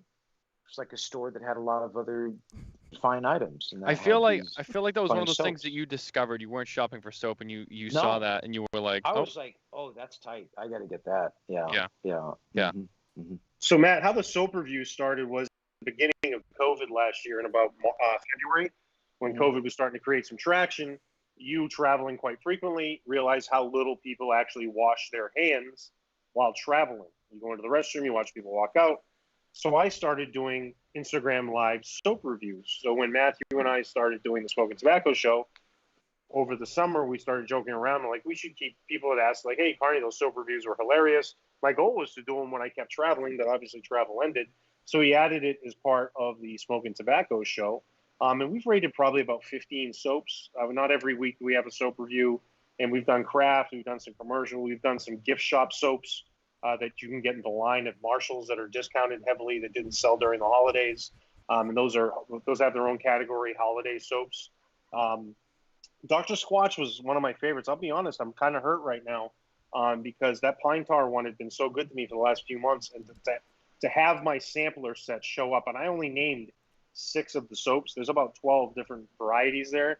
I'm hoping that this isn't a downhill situation and that Dr. Squatch is on its way out because it did play such a big impact on my life over the last few months. You're like a newscaster. Enough of this doom and gloom. So you had a miss with the goat. And by the way, one man's goat is another man's. Well, you know what I'm saying. Somebody else loves that fucking soap. You're just a Dove hater, man. You gotta relax.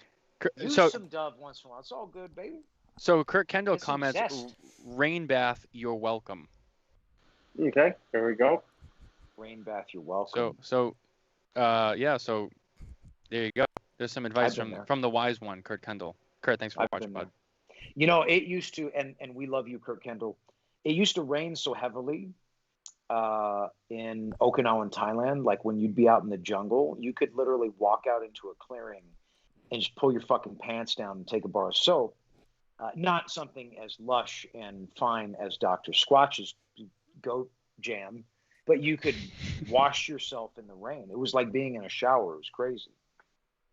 Which, by the way, that's what you need to do is tropical international soap. That's the next level. We'll go rip our clothes off in a clearing in the jungle and just fucking wash each other on Instagram. With a loofah. Yeah. You guys can share the loofah. Share the loofah. Preferably somebody else's loofah, and we can use it together. Yeah, you steal it from someone, and then you guys use it, and then you put it back. One of your haters, and then ultimate revenge. Which, by the way, can I just say, since Kurt is watching, Kurt didn't get the soap review last week. I feel like he would have dug. I feel like he would have dug that. He missed out. He would have been into it. Yeah, he would have been. He would have been into it. I agree. He'd like tequila soap specifically. I think that's what you need to find for him, John Carney, is a tequila soap.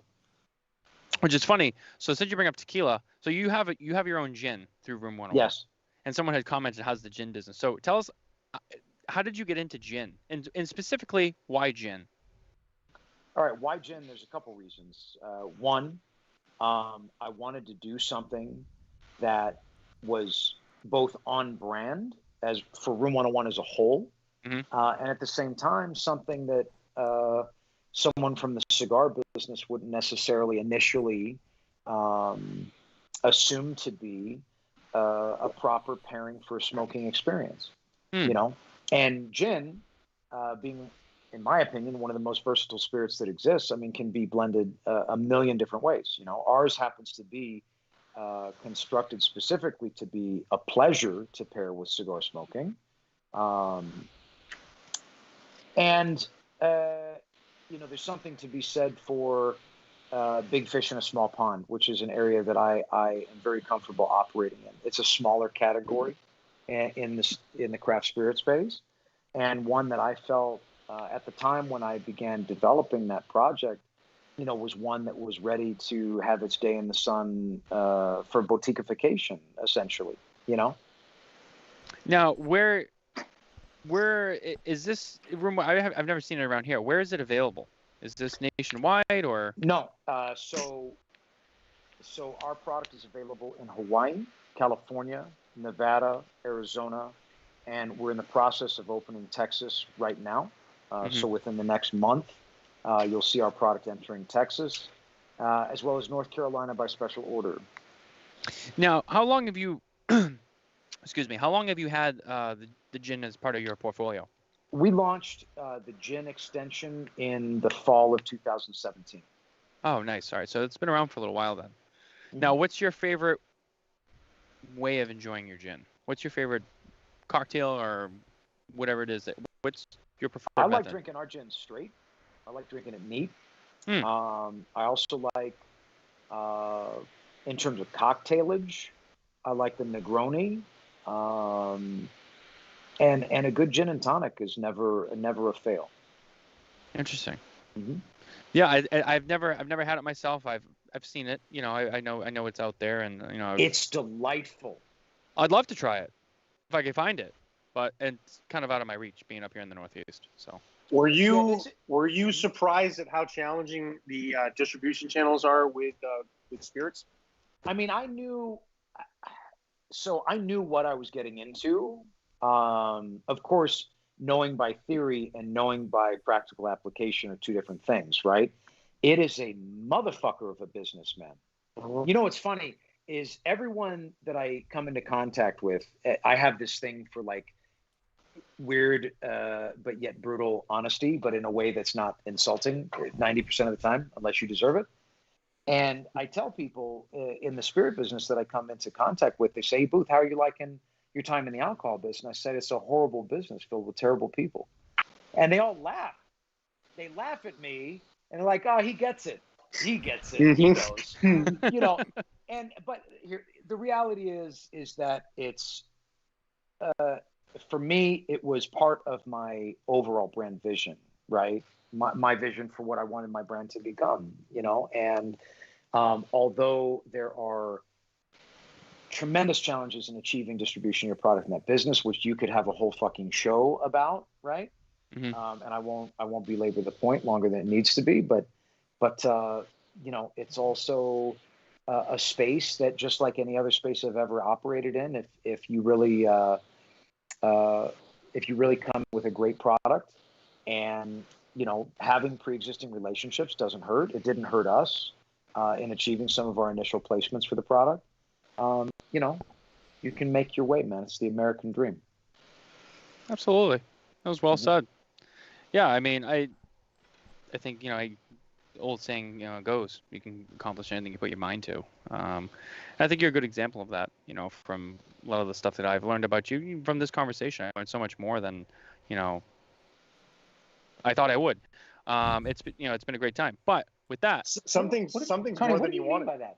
What do you mean by that? Like means, more than I thought I would? Like, I think more than he thought he wanted, you know, and maybe no, it wasn't a bad thing. Maybe his receiving of your words might have taken him to a place that he wasn't necessarily comfortable with until he got there. I just find that, you know, a lot of the people we have on the show, well said, are, you know, it's mostly just cigars, and then maybe we touch a couple of things. You're a very well-rounded guest. No, I mean this in a very good way. You're a very well-rounded guest. You have a lot of attributes and a lot of interests and stuff like that, and you tie it all together with your brand, which I think is interesting. And, and Kurt Kendall, who was on last week, is another good example of that. He's someone who has a lot of interests and passions that he's incorporated into his brand of 724, whether it be directly or indirectly. 724 itself, is an old brand. Kurt's really into older things, antiques. That's kind of like, it kind of molds into one there. And we had a great conversation with him last week, and I just feel like two weeks in a row now we've had these really interesting conversations with some of our guests. No, it's not that I didn't think that you were interesting. I knew you were interesting going into this. I knew this. Just so you know, Kurt said good recovery, Matthew. Kurt, I appreciate it. I didn't really feel like I was in a recovery because maybe there was some confusion on the other end. Matthew, I understand Matthew, that. Let's just get down to brass tacks. How attractive do you find me? Just let's go. I mean, you were giving me all these compliments, and it's all I want to know. This is how. Dude, 9 out of 10. Look at that mane. Come on. Is that the hair? That's like an American 10, or is that like? What do you mean an American 10? It's a COVID. Sometimes I say it's a COVID. You know what I mean? It's a COVID-9. It's a COVID-9. It's COVID-9. It's COVID-9. It's Yeah. COVID-9. It's COVID-9. COVID-9. I don't know what that means either, but it's a COVID-9. Normally, with non-COVID times, it maybe be like a 4 or 5. In COVID times, it's a 9. Yeah. That's amazing. Yeah. Thank you for that. Kurt, also thank you for being a good scapegoat for me to use. So. Yeah, Cooper's right. You definitely kept me on my toes for this one. Wow. I'm gonna fix Coop's little fucking red wagon tomorrow. I'm on his show tomorrow. That's right.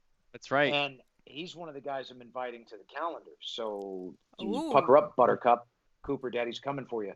Oh yeah, this is gonna be good. You got to get everyone in that Room 101 speedo. Well, it's going to be good for me, and everybody else can just figure it out. I'll enjoy myself. This is coincidental. Well, I was going to say, this has coincidentally been one of the more tame conversations I've ever had with you, Matt, over the last 10 years. So it's been nice to just kind of hang out and be relaxed. Yeah. You don't have to hold back, Matt. You can say whatever you want. No, man. I'm chill. I'm chill tonight. I've got some things on my mind. I just want to let you know there's no rules here. It's okay. That is perfect because I have none either, obviously.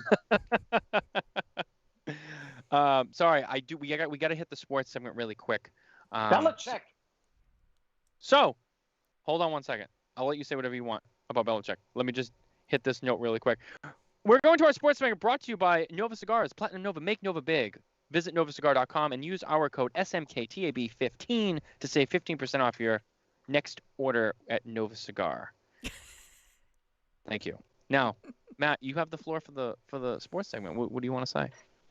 I mean, I obviously, as many people know, athletics are obviously my life, and I care so much about every facet of the programs for the sports. But the standout for me that I'm very familiar with is this radiant God, Belichick, man, standing there, guff, giant bitchin' Motorola headset on him, having people spy on folks. He's a fucking gangster, man. He gets it done. Belichick gets it done, and the world needs more Belichick in it. You understand what I'm saying? And more people like Belichick. The dude's a G, and I'm a fan. Mm-hmm. I believe it's the Patriots also. Are you a Patriots fan? Apparently. Yeah, you have to be. I'm a Belichick fan, and whatever comes along with them is just fine. How about that? Also, on an unrelated note, really quick, I just want to mention I am going to light up my 11th anniversary. I'm really excited about this. But touche. Yeah, just for you. Get in that smoke wagon. So I won't break this one, I promise. On to the actual sports segment. We got a lot of exciting stuff going on right now. I know you're on Cooper's show, tomorrow, Matt.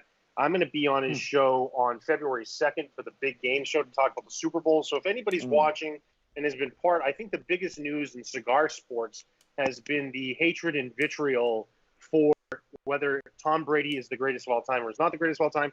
So if people were interested in seeing me absolutely undress verbally William Cooper's views on Tom Brady and change his mind about him, you can tune into that show on February 2nd. and tune in tomorrow as we discuss the calendar with Yes. Mr. Booth there. But but we've got exciting sports stuff going. New England regional stuff. We got Boston Celtics are on tonight. They're playing the San Antonio Spurs. Actually the team that's home. They're playing home in San Antonio. So you could see the Matt Booth Pinata with said speedo on its head if the right thing happens, because that's where your friend Keith Rumbo is at. So that's a unique area. There's unique stuff going on tonight. The big news is Super Bowl. We got Super Bowl coming up.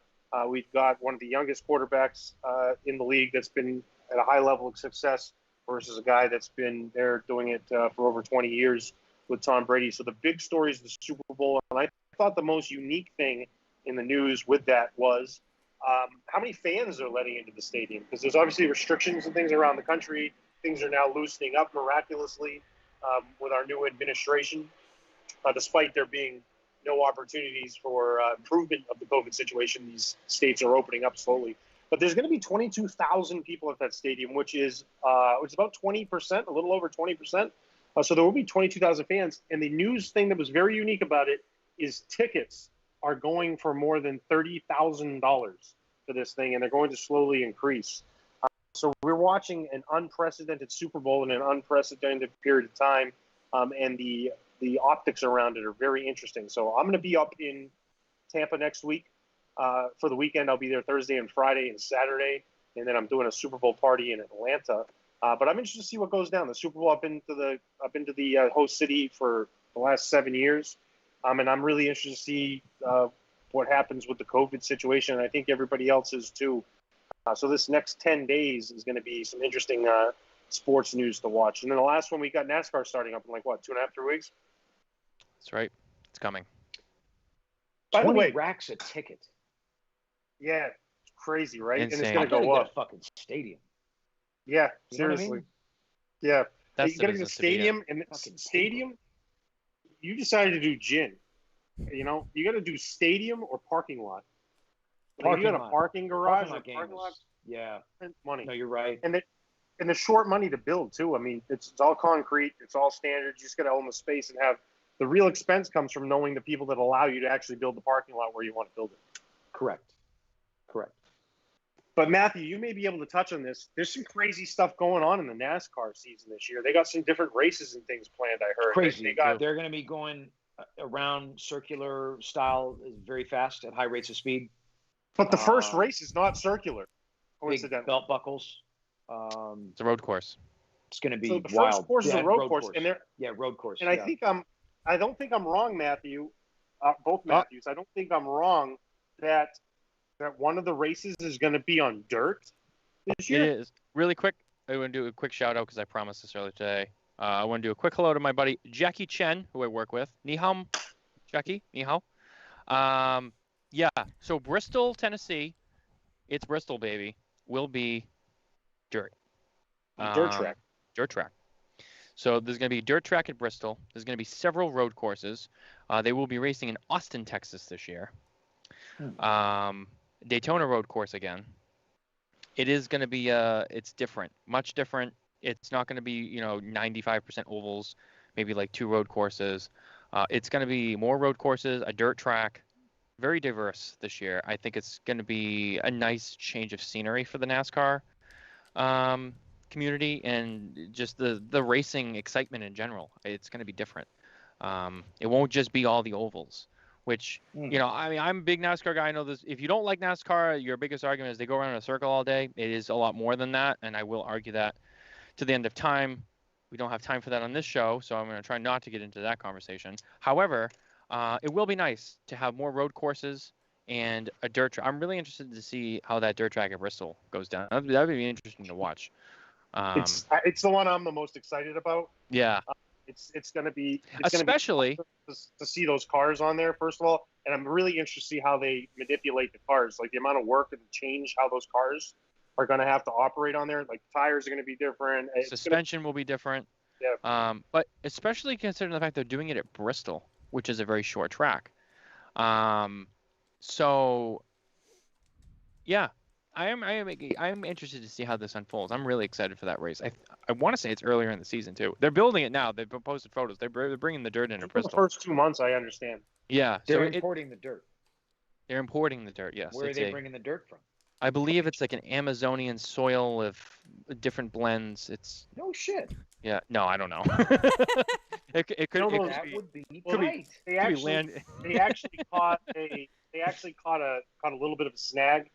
The monkeys that were actually harvesting the almond milk that these companies have run into issues. They were also harvesting the dirt in their off times in those forced labor camps. So they actually had to repurpose and resource where they're getting that dirt from. So it's an unforeseen side effect of the issue of the monkey cultivation of almond milk. You ever seen that documentary about the amount of Mountain Dew that's ingested in the Appalachians? No. And the tooth decay that follows? Just talk about the dental hygiene in the Appalachians. Are we talking actual Mountain Dew, the soda, or like Mountain? Oh yeah, no, the soda. Great. No, really, no, the soda. Yeah. I'm just trying to participate in the conversation. I don't know. I mean, it's different. Well, at least he tries. You know what I mean? Pepsi's a major sponsor of that, so it's not shocking. It's not shocking. It's shocking to me actually that I don't know. Are you a soda drinker at all, Matt? Not really. No. Is it surprising to you when you meet like a? Yeah. Is it shocking to you when you run into someone who's like a grown adult, who's a soda drinker? Like, I'm not talking diet soda. I'm talking regular like full octane. Yeah, it blows my mind. Yeah. Like, damn, bro, relax.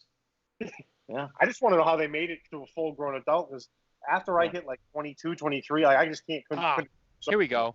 The mystery has been solved on the dirt. As Kurt Kendall told us, it is Connecticut broad dirt. There you go. Thank you. Thanks, Kurt. Thanks, Kurt. So that's our sports segment by Nova Cigars. Make Nova big. It's funny coming from you.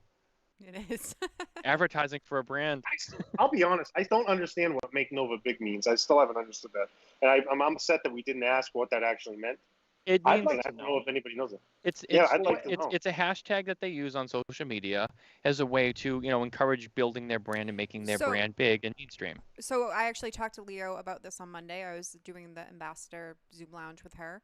And, she had a hard time in the beginning getting brick and mortars to pick up her product.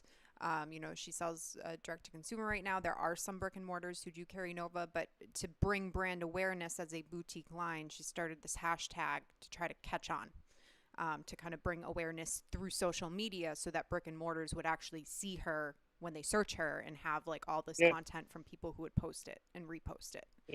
It certainly stands out. Yeah. I think it certainly stands out. It's different, so that's great. But I think it's a good hashtag. That's my 2 cents. So, Matt, you were talking about this unobtainium this collection. Is that the name of your essentially your limited edition concept? I mean, it's just what I refer are there to other plans with that? It's just what I refer to some of our oddities and harder to find products.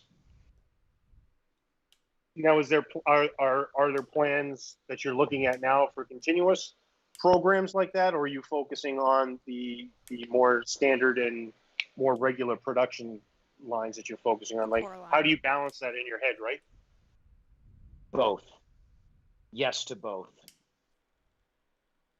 I've always, it's been interesting to me in the cigar business. People will say these limited editions, they hurt I sell a ton of them, but they hurt the core line. And I'm like, or like, oh, I sell this. And I'm like, at the end of the day, you got to judge it based off the size of what your company is. I mean, the goal is to try to present something that consumer wants to buy.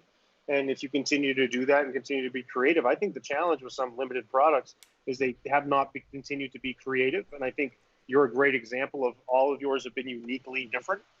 And what we try to do is tether them, not just, blindly hope that someone will gravitate to our core because of their affinity for one of our less than obtainable items, but rather tether the two together so that I force them to buy it all. And then they sell it together, and the consumer is forced to buy it all, and they're very pleased by this. Yeah. Allegedly.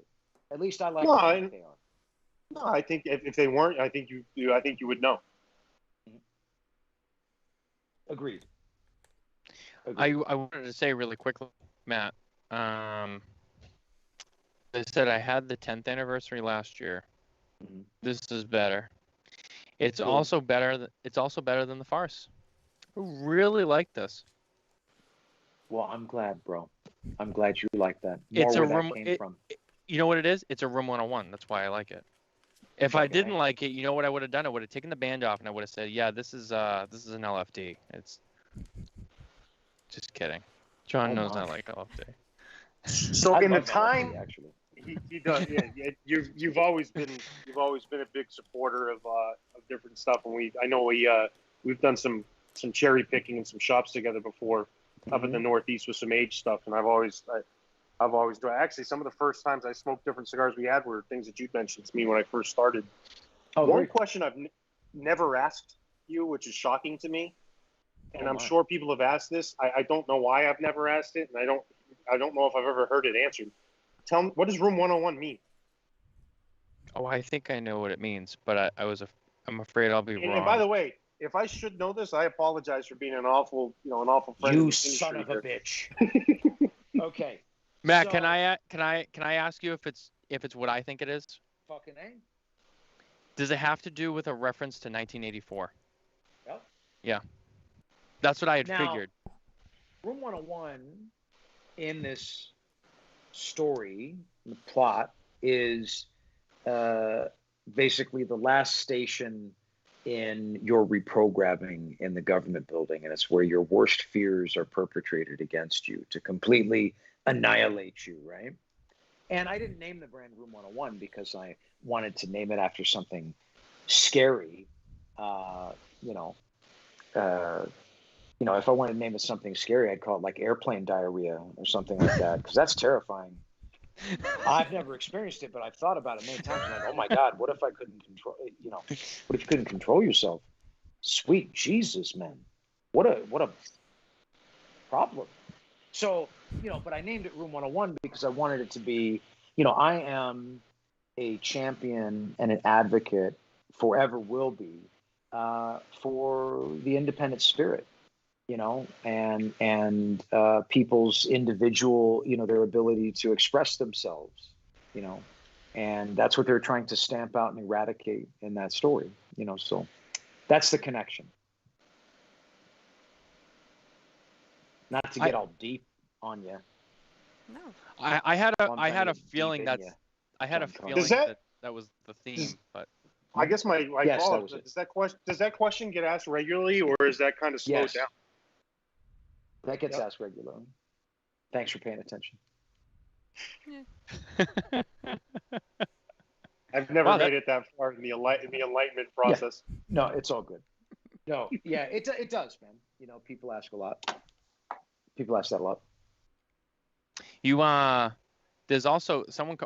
I just had it in front of me and I lost it. Someone had commented on our live stream. Oh shit, where'd it go? Son of a bitch. Was it the last comment? Yes, I have it. The best unobtainium buy is the purple drip ashtray. Oh, that drip. Yeah. I think I've seen that online before. That is cool. Oh, there it is. Right there. Oh, it's bigger. It's bigger than I thought. Oh, wow, that's awesome. Huge. Thanks. Huge. That's what she said. that and the that's purple cool. ostrich messenger bag. That's hot. I haven't seen that. I was in a very purple phase for a while. You went through a purple phase. Yeah. I mean, I love purple, but I just wear black now. It's easier. Tired. Yeah. Tired of this shit. It's your cigar uniform, black. Cigar uniform. Yeah. That's correct. Yep. See how it all circles back? You see. I pay attention, I noticed, and I appreciate that. If you don't pay attention, when you're having the conversation with a conversationalist, you're just gonna get left behind. You gotta stand in your toes. The dust. That's right. So, with that, I really hate to do this because this has been by far one of my favorite episodes. We've had a great time. Unfortunately, all good things must come to an end, and I wish we had so much more time. I wish we had so much. This has just been wow. That's all I can say right now. an hour and a half of our lives we'll never get back. It's amazing. Oh, it's been more than that. It's been almost 2 hours. See how fun it was? We didn't even notice. I know. But I try to stick to a rough schedule. We blew past that tonight. But I will say, Matt, you are our guest. Thank you for coming on. Thank you for the enlightenment that you have graced us with tonight on the show.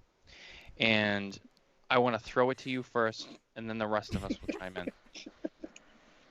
You're so welcome. I just wanted to make him laugh. That's all I wanted to do. I wanted to make the funny guy laugh. Come on. You're welcome, man. No, I appreciate it, man.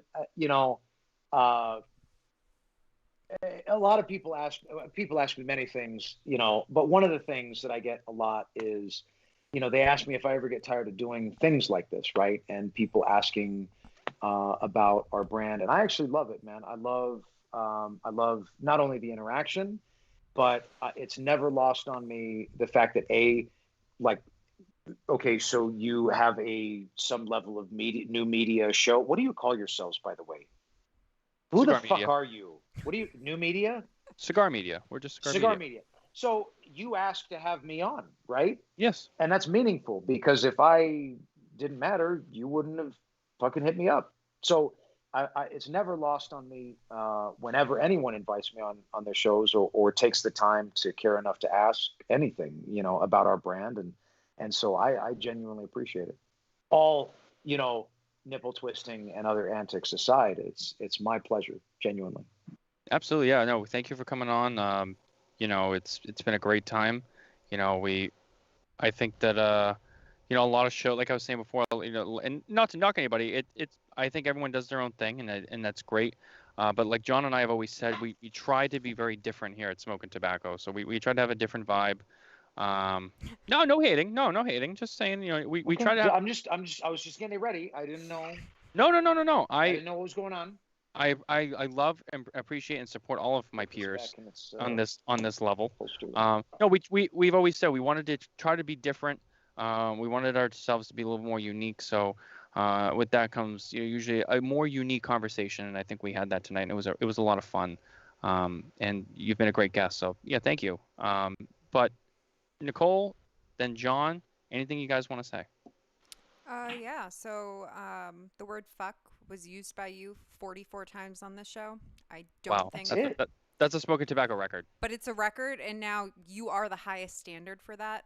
And we'll have to see if anyone can beat that record, for one. And they can't just go fuck. No, they can't do that. That's bullshit. It has to be throughout the entire broadcast. They got to work it in. They got to sprinkle the fucks in. You have to sprinkle it in. And look, man, you can use, an expletive cannot be leveraged in conversation like a fucking caveman. It has to be layered in. He's trying to get that up to 50. Conversational lasagna in a way that is delicious and delightful. You can't just fuck all the time, right? That's gross. And it's like, what are we, 12? We're just trying to impress our friends.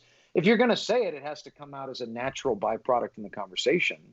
And it has to be smooth, man. Suave, in fact. So I challenge anyone to fuck with my expletive game. How about that? Okay. You got one more in there? You got one more in there? What? You got one more? Huh? You got one more fuck? Yeah. Don't be gross. Did you just miss the point that it had to be? He can't just say it. Naturally. I know, but I thought maybe he'd keep going a little bit, keep it going. Garish. It's my final words. I mean, Matt Booth, you are certainly a cunning linguist, for certain. One of the best cunning linguists I've met. So thank you, absolutely. No, Matt, you're one of the people in the business that I love to see successful. I think you're really genuine, truly yourself, and a breath of fresh air in this unique industry. And I love seeing you successful. And I wish you continued success and look forward to getting back, seeing you on the road and traveling around a bit. But in the meantime, continue to enjoy your family time. That's been real special. We got Super Bowl next week. I'll be in Tampa Thursday, Friday, Saturday. I'll be in Atlanta on Sunday for the game. Up there doing some events, and we'll be back here. You guys are back tomorrow, right, with Abe Dababna for Smokin for the Graceful? Oh, yeah, we're going to talk about the Connoisseur Club and the Great Smoke with Abe tomorrow at 7 p.m. Big Delicious. EST. You know what you got to ask him? Ask him and do it smooth. Is he watching right now? Abe? No, but Kirk Kendall says he's offended. I'm not sure to what part that is, but Kirk Kendall's offended. Yeah, I don't. Kurt, what part are you offended at? Oh, that you're going to have Big Delicious on tonight. No, he said this before. He said that before. It's been I think it's when we were cussing, but anyway. Continue. Oh. It might have been because I called you a cunning linguist. So Big Delicious is a dear friend of mine and has been for years, right? Okay. But I have this obsession with him, as I do with most of my friends. There's something about them that I tremendously appreciate. And I adore, like, there's this extra meat on his neck. Okay. Now, I cannot, there's going to be someday that I can no longer control myself. All right. Like a hyena, I want to mount him and I want to immediately begin to gnaw on this beef, and not in a way that breaks the flesh. I would never, but just so it's very taut in between my little teeth. And just kind of methodically chew like this, and I can't get over it. And I've expressed this to him several times because I like to be honest with my friends. I talked to my wife about this, and I said, "Boo, what do you think this is?" Because she's a psychotherapist, And she said, "Well, what you're describing is the fact that you obviously love him very much, and you consider him not only to be a friend, but his presence so comforting that like a young newborn baby that would teeth itself on something, you literally want to teeth yourself on him." And I said, "Oh my God, that's what it is. I love him that much." So you should bring that up in a creative way and talk about it. What I'm going to do is I'm actually going to make a soundbite of that and play that for him live. I fucking love you, Big Delicious. Yeah, make all that. I'm gonna play it for him. Say, Matt Booth said this last night. I just want you to know. Yeah.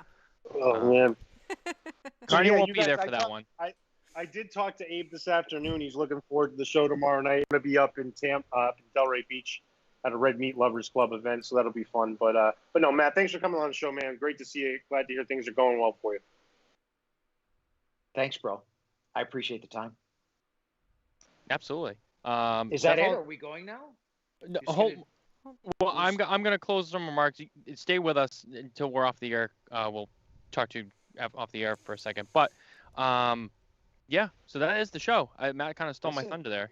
But it's okay. That's fine. That's it. I think everything was covered. My closing remark, guys. Thank you for watching as usual. Make sure you subscribe to us on YouTube.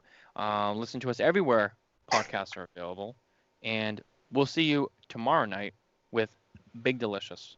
Take care, guys. Good night.